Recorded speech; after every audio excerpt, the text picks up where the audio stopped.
So you like your hip pad light with small buttons across the top and one large on the bottom with rings, customizable lights, and a customizable top? Then you'll like the Haute42 U16.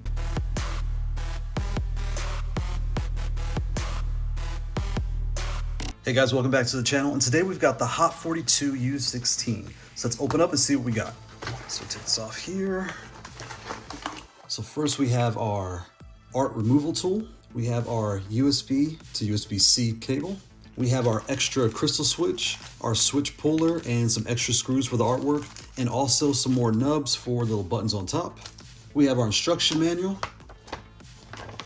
We've got some stickers here. Then we've got some artwork and more artwork and clear customizable artwork and another clear customizable artwork, our protective padding, and here we have our controllers. Let's get this out of here. So here we have the U16. So we have small buttons across the top, one large here in the bottom. We have our rings just like the R16 across the whole pad. We have our screws here. We have new screws now to change the artwork. There's a different head. We have our turbo button here. We have all of our option buttons. So you plug this to your console, you press home, you press start, and you'll be good to go. On the bottom, we have nothing. On the left side, nothing. On the top, we have our pass-through port and our power. And on the right, we have nothing. So the first thing you'll notice out the box is it is very light. It has a plastic base, an acrylic top held down with screws. It has the feet pre-installed for grip on the bottom. The rings and the caps are all pre-installed. The rings themselves sit about roughly 2 quarters high, and the button tops are 1, 2. So roughly 4 quarters in height as far as how high your hands are off the top of the base.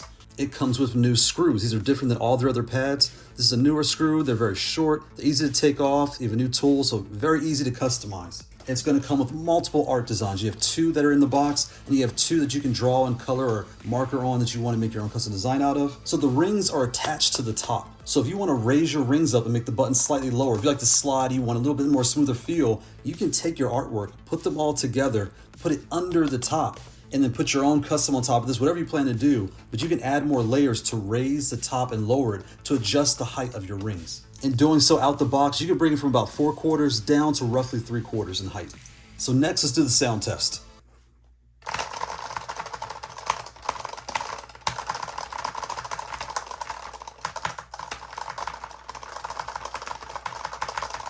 So coming to this controller out the box, I thought this was going to be the R to the U. And what do I mean? If you look at the S, that is the acrylic, almost like the starter, the beta. Like, does this work? Does this not? Say when S to P, then we have the T, which goes to M+.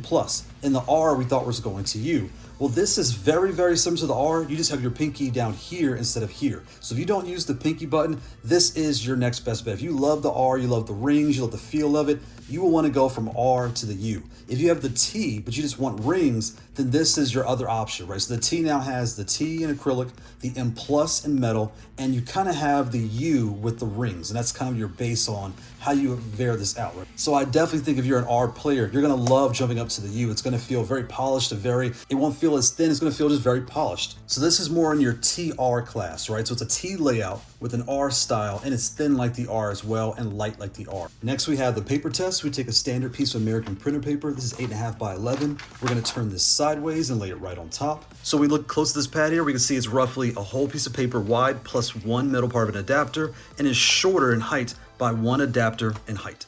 So why would you do this? If you're at home and you're wondering, is this gonna fit on your lap? Is it gonna fit on your desk? Take this piece of paper, put it right here, play on this. This will give you a very good clue of how this pad's gonna feel in person when you're playing with it. So how do we connect to our console? If you're on Xbox, you'll have the Brooks XB3, you'll have the Mayflash Magic X, and you have the Mayflash MagicBoot for Xbox. On PS5, you have your Brooks Wingman FGC, you have the Mayflash Magic S Ultimate, you have the All Fight Sticks booter, you have the Mayflash MagicBoot, and you have the Coxmox Haute42 Booter 5. So you plug your power into the controller, you take your adapter, connect to the end of the cord, take this, connect to your console, press home, press start, and you're all set. If you read the instructions, it'll tell you, take your adapter and connect it right here to the pass-through port, connect this to your console, press home, press start, and you're good to go. I do not do this. As you can see, this is wobbly. If you put this on your lap or if you bump a table, this will break. So that's why you have these booter devices. You can see in size. These are a fraction of the size of this adapter. You take this, connect to the top. It sits nice and flush and will not break. You just plug it right into the top, connect your cord to your console, press home, press start, and you'll have no issues, and it'll be nice and flush and compact. So let's get some things on the table to compare and dive in. So when it compares to an Xbox controller, you can see it is roughly 2 controllers wide when it comes to height, roughly 2 controllers tall. So here we have the Haute42 P12, and you can see it is roughly 1, 2, 3 adapters shorter in height, and roughly 1, 2, 3, 4 adapters not as wide. So if you're currently on the P, going to the U will feel right at home. They both have a plastic build, but now you get your custom top where you can unscrew and put your artwork in. The buttons are small, You have your one large, but you do have your rings, which will raise the buttons from being about 2/4 tall to about 4/4 tall, which is not a big deal. And you will not have your tournament button, but everything else feels very familiar going from this device to this device. When going around the sides, nothing on the bottom. Here, the power port's on this side where it's on the top here. Here, there's nothing on the top, and your pass-throughs on this side, whereas both are on the top here. Now, if you like your buttons closer together, you'll like the P more. The U does have small buttons, but they are wider apart, right? So when you look here, see this controller, they're roughly 3/4 apart, right? And on the U, they're roughly 7/4 apart. So I have large hands, I wear a XXX riding glove. For me, the extra space is nice, but if you like a tighter fit, the P is a better option. So next we have the Haute42 T16. And again, when you look at these two here, you can see the layout is the same. You have your left here, your right there. You have your larger buttons across this pad, your smalls and one large. All your activation buttons here on the top. Here, this is fully acrylic, so there's nothing on the bottom. You have nothing on the left. You have your power on the top, and you have your pass-through port on your right. This pad here, there's nothing all around with only power and pass-through on the top. When I stand these here, you can see they are exactly the same height and exactly the same width. And when it comes to height off the ground, the U is lower by 2/4, just like the R compared to the T.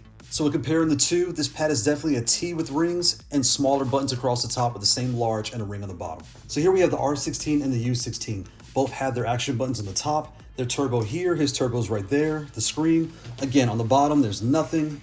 On the left, there's nothing. On the top is your power, and on the right is your pass-through port. When I stand these up, you can see in use, they are the exact same size. And when it comes to thickness, they are essentially the same height off the ground. So when you're comparing these two, they feel very similar. Again, this is the acrylic style where you can change the artwork on the top and the bottom. Here is simply the top, but in use, they feel very, very similar. This pad is very quiet with the ghost switches and the O-rings. This pad here is not as quiet just because of the plastic base, but it is very quiet. Again, it has the rings just like this one does. This comes with the clear, this comes with the black. This comes with your white clear tops, and this comes with your black solid tops. So if you're on the fence between the two, what you're really looking at is, I want the polished plastic bottom, the customizable top, and the black switches and the black rings, and that's why you would get the U.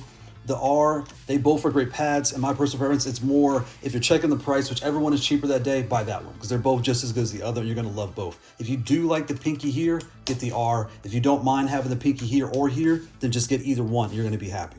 If you want the more solid build, the U is more solid than this because the R is so thin, it creaks, not in a bad way. It doesn't break. It's meant to do that, but it does give that different feel, whereas this feels like a controller out the box. It's gonna really shock you that it feels just like a controller. So here we have the big boy, the joystick. So we compare these two, you can see when it comes to how wide they are, this pad is about 2 adapters not as wide as a joystick. And when it comes to height, it is roughly 2 adapters shorter than the joystick. So if you're coming from a joystick and you're looking at this pad, it is way shorter compared to this pad here. When it comes to the buttons, they are very similar size. Just when you're playing and pressing the buttons, they do feel different, right? These are low profile switches. These are your classic arcade buttons. These are harder, louder compared to these where you can adjust all the switches inside and make them feel how you want them to feel.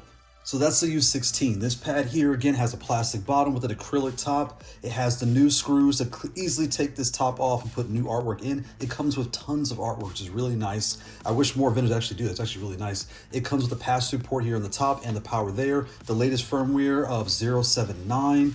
It also has nothing on the side, nothing on the bottom, nothing on the left. And it has the smaller buttons across and the large here on the bottom. The black rings look really nice with the black keycaps right out the box. The clear crystal switches right out the box. And again, if you're looking at this, either you have the T now and you want rings, then get this.